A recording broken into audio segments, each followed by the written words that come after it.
नमस्कार दोस्तों, भारत के लिए G20 बेहद लकी साबित हो रहा है तो वहीं पड़ोसी पाकिस्तान के आंसू भी निकलवा रहा है। खबर आई है कि G20 सम्मेलन में शामिल होने आए तुर्की ने पाकिस्तान को आईना दिखाकर भारत के बढ़ते कदमों की तारीफ की।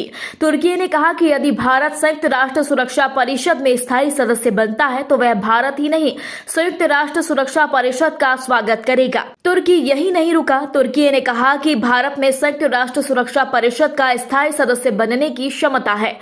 दोस्तों, पीएम मोदी ने G20 शिखर सम्मेलन के आखिरी दिन बड़ा बयान दिया। पीएम मोदी ने कहा कि संयुक्त राष्ट्र सुरक्षा परिषद में वक्त के साथ बदलाव करना बेहद जरूरी है। भारत को स्थायी सदस्य बनाने का समय आ गया है। अगर ऐसा नहीं होता है तो ये अपनी प्रासंगिकता खो देगा। वहीं इसके बाद तुर्की के राष्ट्रपति रजब तैयब एर्दोगन ने भी प्रतिक्रिया दी और पाकिस्तान के साथ चीन को आईना दिखाते हुए कहा कि यदि भारत संयुक्त राष्ट्र सुरक्षा परिषद का स्थायी सदस्य बनता है तो तुर्की भारत ही नहीं संयुक्त राष्ट्र सुरक्षा परिषद के सभी सदस्यों और समर्थकों का स्वागत करेगा। दोस्तों, तुर्की के राष्ट्रपति रजब तैयब एर्दोगन ने कहा कि यूएन सिक्योरिटी काउंसिल में भारत को स्थायी सीट मिलने पर हमें गर्व होगा।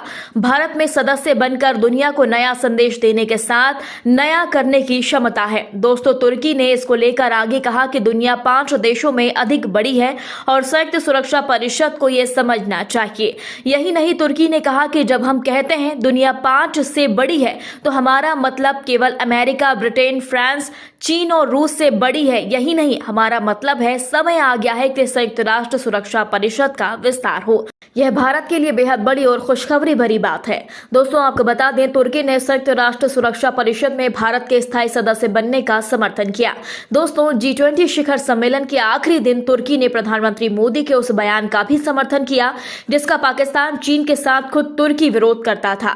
दोस्तों, पीएम मोदी ने कहा था कि संयुक्त राष्ट्र सुरक्षा परिषद में वक्त के साथ बदलाव करना बेहद जरूरी है। अगर ऐसा नहीं होता है तो ये अपनी प्रासंगिकता खो देगा। जिसके बाद तुर्की के राष्ट्रपति रजब तैयब एर्दोगन ने भी प्रतिक्रिया दी। तुर्की के राष्ट्रपति रजब तैयब एर्दोगन ने कहा कि यूएन सिक्योरिटी काउंसिल को मोदी के कथनों पर विचार करना चाहिए।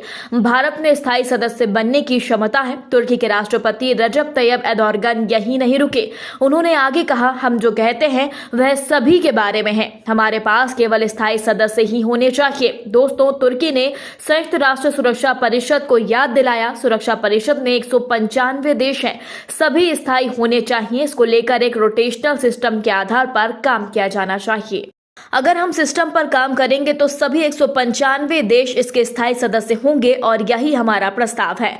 दोस्तों, तुर्की ने कॉरिडोर को लेकर कहा कि कॉरिडोर हमारे काम की बात है तो सबसे पहले इसमें खाड़ी देशों को शामिल किया गया है।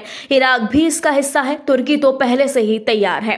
दोस्तों, तुर्की ने कहा, दुनिया भर के उत्थान, तरक्की, अमन, चैन, शांति के प्रयास, गलियारे के संबंध में संयुक्त राष्ट्र अरब अमीरात, इराक और तुर्की संवेदनशील और तेजी से काम कर रहे हैं। हमें उम्मीद है कि इस परियोजना को लागू करने में हम सक्षम हो। हम इस विशेष परियोजना पर काम कर रहे हैं। हमारे विदेश मंत्री और परिवहन मंत्री एक साथ काम करते हैं। हम आने वाले कुछ ही महीनों में इसे लागू करने का प्रयास करेंगे। तुर्की के राष्ट्रपति ने आगे कहा कि भारत हमारा सबसे बड़ा ट्रेड पार्टनर साउथ एशिया में है और हम इकोनॉमी से लेकर हर एक क्षेत्र में ट्रेड कर रहे हैं। हम भारत में आतंक विस्तारवादी विरोधी मिशन में शामिल हैं।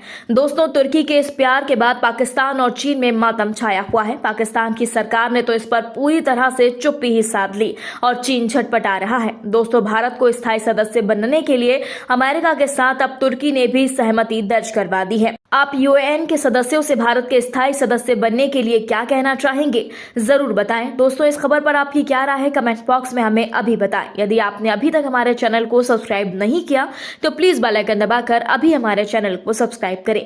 खबर अच्छी लगने पर लाइक शेयर जरूर करें। अगली ताजा खबर लेकर हम जल्द हाजिर होंगे। तब तक के लिए नमस्कार, जय हिंद।